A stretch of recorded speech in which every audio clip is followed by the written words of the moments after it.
Chers téléspectateurs de Gabon Première, bonjour. Bienvenue à notre grand rendez-vous orateur Bantou. Un couple sans enfants, un problème, c'est le sujet à développer tout à l'heure avec notre invité. Il s'agit de M. Yoti Moussou. Bonjour M. Yoti. Bonjour monsieur. Merci d'être avec nous cet après-midi. Orateur Bantou est votre tribune, les orateurs traditionnels pour édifier les uns et les autres sur notre savoir, notre histoire et nos valeurs traditionnelles. Mais avant, nous vous donnons la parole pour vous présenter aux téléspectateurs. Qui êtes-vous? Merci. Je m'appelle Yoti Mboussou. Je suis fils de Mboussou Bernard et de Lipila Marie-Solange. Mon père est lui fils de Boulangoy et de Nzunkili. Et Boulangoy est le fils de Ikoukou et de Nyongi.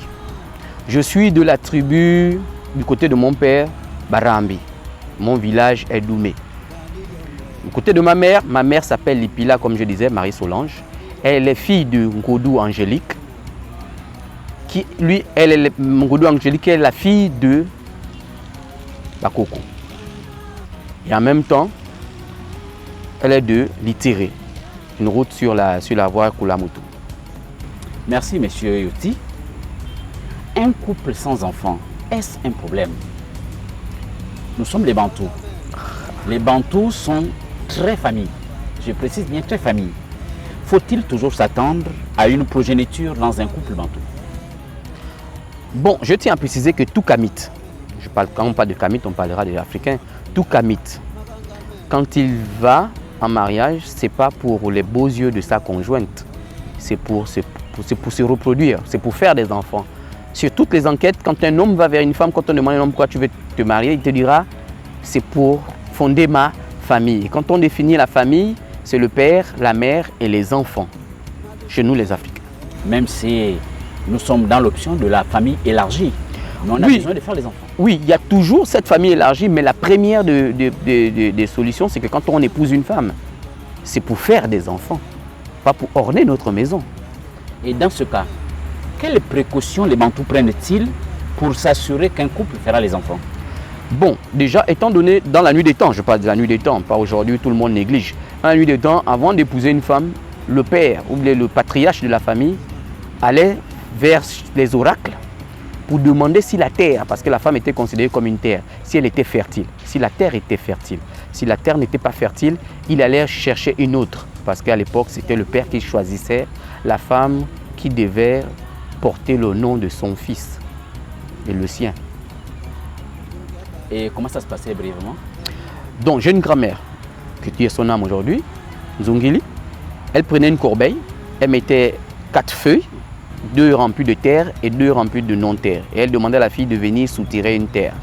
Si la fille soutirait où le contenu était vide, ça veut dire que la fille naturellement est stérile. Parce qu'il faut comprendre qu'en Afrique, 15 à 30% des Africains sont stériles des deux côtés, hein, l'homme et la femme. Donc depuis la nuit des temps, on le faisait. Aujourd'hui, c'est les prophètes qui le font dans les églises et les médecins qui le font. Mais avant, c'était les oracles qui déterminaient si la fille était stérile ou le gars était stérile. Et chez les Bantous, s'attendant à une descendance, les parents des nouveaux mariés sont souvent aux aguets pour voir l'arrivée d'un enfant, d'un bébé chez le nouveau couple. Est-ce une ingérence mal placée? Ce n'est pas une ingérence mal placée. On va du principe que la famille, un individu gère sa famille et la famille est gérée par la famille. Ça veut dire quoi? Un homme hors d'une famille et hors d'un clan n'est personne.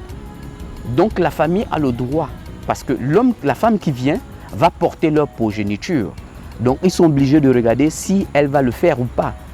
Parce que tout le monde veille à ce que, avant qu'il ne parte, la progéniture existe déjà. Tout le monde veut porter son petit-fils sur ses cuisses. Donc si ce n'est pas le cas, pourquoi ne pas s'empresser de demander à la belle-fille où on en est? Et l'inquiétude peut se manifester après combien de temps de mariage? 6 mois, 1 an, 2 ans? L'inquiétude, normalement, c'est après, on va dire, 2 ans. Mais 3 ans au maximum, parce que l'inquiétude vient souvent des sœurs. Les belles sœurs qui demandent que, mais à Kaboutib, elle n'a pas encore fait d'enfant. Mais la belle-mère, souvent, elle est patiente, parce qu'elle est une femme. Mais les jeunes, elles sont encore vives et elles veulent vite voir la progéniture, le village rempli des petits-enfants. Oui, monsieur Yoti, je voudrais insister là-dessus. Comment justifier la préoccupation des parents de voir l'arrivée d'un petit-fils? Parce qu'il y a ceux qui sont très pointilleux là-dessus. Imaginez un peu. Vraiment, vous avez une question très pertinente. Moi, mon père, il en a fait 4.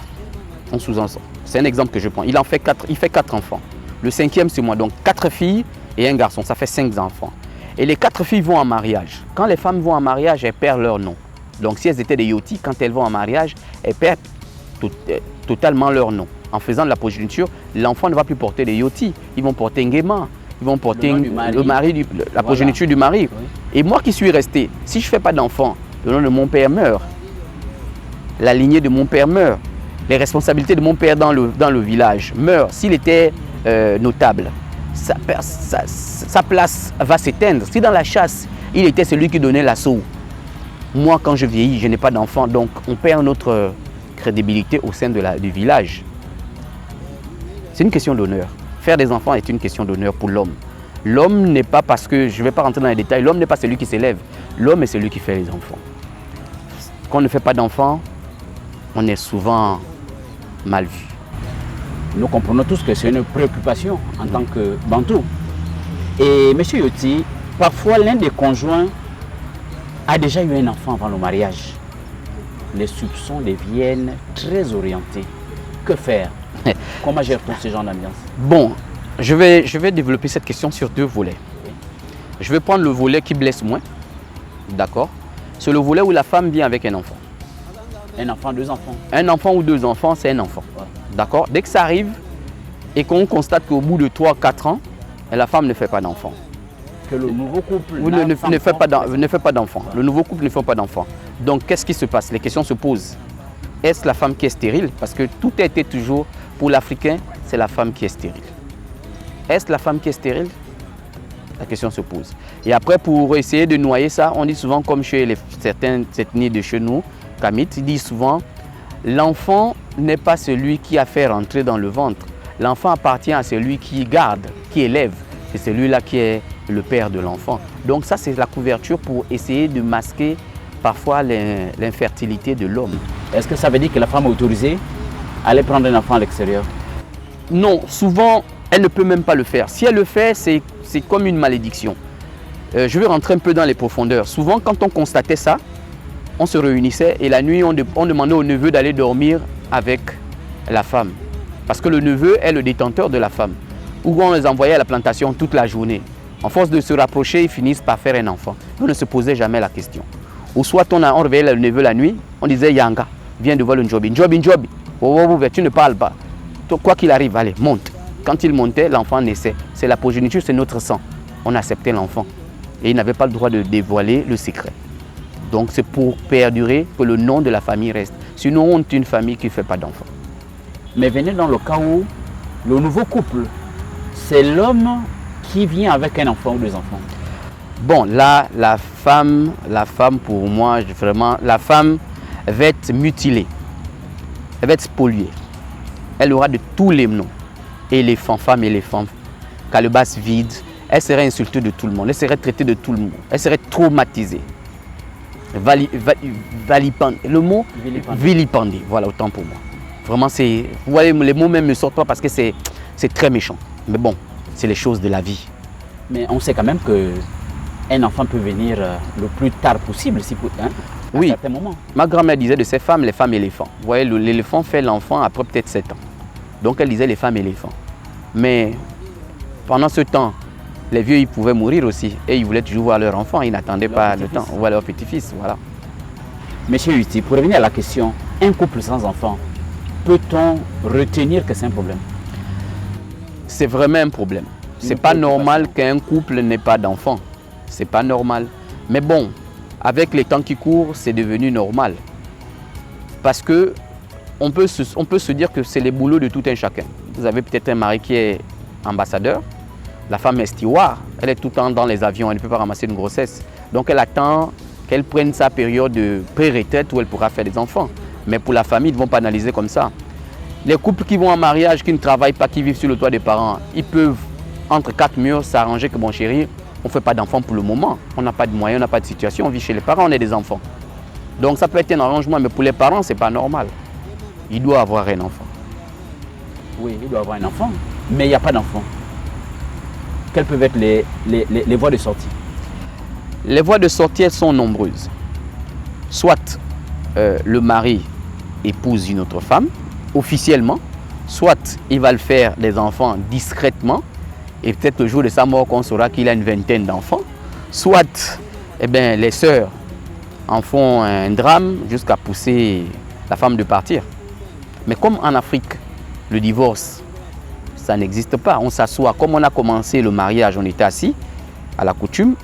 À la coutume aussi, on s'assoit, on essaye de voir de quel côté, si ça allait lancer les poules comme chez nous en Djobi, à Bissaba Toutou, on va jeter les poules pour voir de quel côté vient le problème. Donc après, on trouve un consentement et puis après, voilà, on essaie de résoudre la situation.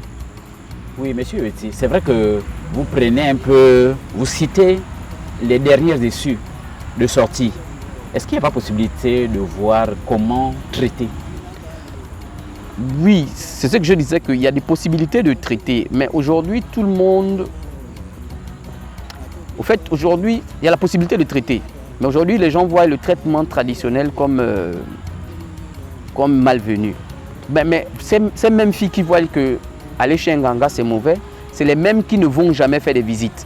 Une femme va chez un gynécologue quand elle est enceinte, alors qu'elle devait aller au préalable faire les examens. Et une mère qui veut envoyer sa fille, que sa fille ne soit pas perturbée un jour ou offensée, doit prendre des précautions, amener sa fille faire des examens pour voir si elle est fertile. Au moins, elle est engagée que la fille est fertile. Même s'il peut y avoir des petits hic, mais au moins on est rassuré qu'auprès de la médecine, elle est fertile. Féconde. Féconde, bon, moi je dirais fertile parce que chez nous, les traditionnalistes, la femme est représentée comme la terre. Elle produit, elle est fertile. Quand la terre ne produit pas, elle est stérile. Voilà. Donc, en d'autres termes, la polygamie peut donc s'inviter par la grande porte.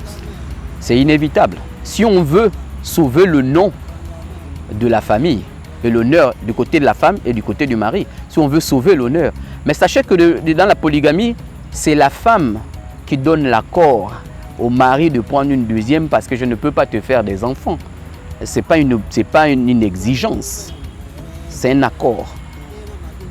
Et dans ce schéma, il faut négocier avec la femme, présenter des arguments pour qu'elle autorise donc la polygamie. Négocier avec la famille. Négocier d'abord avec la famille et puis la famille négocie, oui, négocier avec la famille de la femme et la famille de la femme négocie avec la fille, la femme en question. Quelle est souvent l'issue de cette négociation? Parfois la femme n'est pas consentante et sortie de là, parfois les résultats sont catastrophiques parce qu'elle est sortie de là traumatisée. Lorsqu'elle cherche une épaule sur laquelle pleurer, elle tombe finalement enceinte. À qui le tort? C'est là où ça devient délicat. Oui, c'est vrai, vous avez cité ou la polygamie ou la séparation. Ouais. Et M. Yoti, parlant de séparation, il est arrivé, heureusement ou malheureusement, que parfois, lorsqu'un couple qui n'a pas pu faire des enfants à un moment, décide de se séparer, chacun de son côté arrive à aller faire les enfants. Quel commentaire? Bon, pas un commentaire, je dirais que parfois les choses se font mal. Vous savez, quand il y a un mariage, il doit y avoir présentation de tout, des parts et d'autres. Moi, quand un enfant vient passer, je prendrai un exemple chez moi, quand un enfant vient passer le week-end chez moi, je parle à mes génies, mes présents, en disant que l'enfant là vient dormir chez moi. S'il sort la nuit, ne l'empêchez pas de sortir. Ce n'est pas chez moi qu'il va venir s'accrocher. Donc si la fille est venue en mariage et qu'on ne l'a pas présentée aux aïeux pour dire que ça c'est la nouvelle femme que notre fils a amenée, vous voyez qu'il peut y avoir blocage. Parfois les blocages viennent de la terre où la femme va s'installer. Parce qu'il n'y a pas eu présentation. Il ne faut pas qu'on oublie d'où on vient. La Matani Mbissa. Donc ça veut dire qu'il y aurait une explication de blocage de la part de l'homme ou de la femme. Il peut y avoir une situation, c'est que j'explique. Que si la femme vient chez la belle famille et que le père ou le patriarche n'a pas fait des rituels pour accueillir cette nouvelle personne parce qu'elle ne fait pas partie de leur clan. Oui. Elle fait partie d'un clan. Si par exemple leur clan mangeait, par exemple si c'est le clan de la panthère et l'autre c'est le clan de la gazette, il faut exprimer.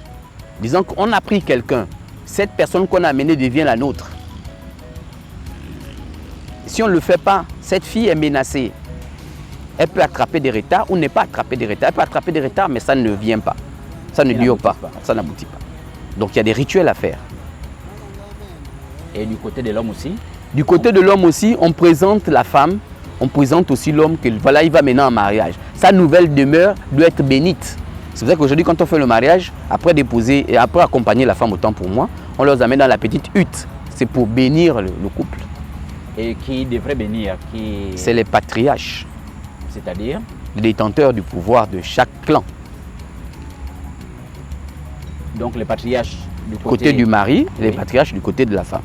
Que voilà, nos enfants vont se mettre ensemble. Aujourd'hui, on a une alliance. Et notre alliance commence où les enfants se sont unis. À partir d'aujourd'hui, on forme une seule famille. Et on donne la bénédiction. Puis les enfants vont tranquilles. On bénit les enfants pour qu'ils fassent les enfants. Est-ce qu'on ne peut pas trouver une autre explication? La fille va en mariage. Peut-être les oncles ne sont pas d'accord, ou c'est les pères qui sont d'accord, ou c'est le contraire. Est-ce qu'on ne peut pas retrouver aussi une explication dans ce sens? Aujourd'hui, c'est l'oncle qui parle souvent du côté de la femme. Chose qui parfois n'est pas bien. Le porte-parole, je pense que celui qui donne sa fille en mariage, c'est le père. Celui qui va prendre une femme pour son fils, c'est le père. Donc les affaires du père doivent se régler entre pères. C'est des affaires des hommes. L'oncle n'est que, chez nous on l'appelle Ngoubala. Donc la femme homme. Donc c'est à l'homme toujours d'être devant. Parfois le père peut avaler les crachats pour dire que bon, comme ils se sont attendus pour donner ma fille en mariage sans mon consentement, il avale les crachats. En disant que où elle va, elle ne fera pas d'enfant, on va voir la suite. Mais il ne dit pas elle ne fera pas d'enfant, il dit on va voir la suite. Et la suite c'est ça, elle ne fait pas d'enfant. Il faudra venir demander des excuses au père. Parce qu'il a été offensé par l'oncle. Ce n'est pas l'enfant de l'oncle. C'est vrai qu'au chez nous on dit l'enfant appartient à l'oncle, mais dans certaines circonstances. Mais le père est le détenteur de l'enfant. Oui, lorsqu'on veut parler de la matrilinéarité, oui. Hein, là c'est un autre sujet. Ouais. Je rappelle aux téléspectateurs que nous sommes dans le sujet. Chez les Bantous, un couple sans enfant, est-ce un problème? Monsieur Yoti, nous sommes pratiquement à la fin de notre sujet. Nous avons suivi attentivement. Quel est votre mot de fin en rapport avec ce sujet? Bon, je veux dire qu'aujourd'hui, autre-temps, comme je disais à l'introduction, on se mariait pour faire les enfants. Aujourd'hui, on se marie avec la personne qu'on aime. S'il y a de l'amour, il y a l'harmonie, eh bien, on vit avec quoi. On comprend tout un chacun, on ne sait jamais. Il y a le secret de Dieu que personne ne détient. Donc, à la longue, le couple peut s'avérer qu'ils font un enfant. Comme l'histoire de Sarah. C'est vrai que Sarah n'est pas à Douma, mais bon, on sous-entend que demain, quand il y a espoir, la vie continue. La vie continue autant pour moi. C'est d'espérer en tout cas, c'est d'espérer. Mais de pouvoir mettre d'abord l'amour devant. Parce que même les mêmes Africains qui veulent les enfants, parfois ils n'ont pas de l'amour pour leurs enfants. C'est juste pour mettre les enfants au monde. Et puis, donc, tant qu'ils ont l'amour pour une personne chère, c'est déjà pas mal. Voilà. Merci, monsieur Yossi, pour ces explications, ces encouragements, ces éclaircissements. Nous sommes à la fin de notre sujet. Nous vous prions maintenant de nous faire un résumé dans votre langue maternelle, pour ceux qui nous suivent attentivement dans le monde. Bialel, mais qu'il est bialel. Lolo, bakas balolo, kol. Il y a un hôpital. Il y a un examen. Il y a un examen. Mais ça, il y a mbisa manzoma batu boshi baklamedi abali bila bikimia bili yandenge hospital nyatala ya obe na chimu yande hospital bangu nyatabana ngabe babe ni hospital mutalanga si mwana to sa mwana to abota na chambre mele be lolo mais chambre la lina la sabana chambre la bukato ame kwata mutele. J'ai fini. Merci monsieur Yoti, chers téléspectateurs. Monsieur Yoti Boussou nous expliquait en résumé ici que chez les Bantous, un couple sans enfant est toujours une vraie préoccupation, un vrai souci. Et heureusement encore que beaucoup s'en sortent avec beaucoup de foi et de patience. Mais par-dessus tout, soyons prévoyants. S'il y a des possibilités de prendre des précautions, mieux vaut le prendre. Mieux vaut prévenir que guérir. Merci encore monsieur Yoti et chers téléspectateurs. Nous vous remercions pour votre fidèle attention et fixons rendez-vous dans quelques jours pour un prochain numéro. Merci encore et bonne soirée.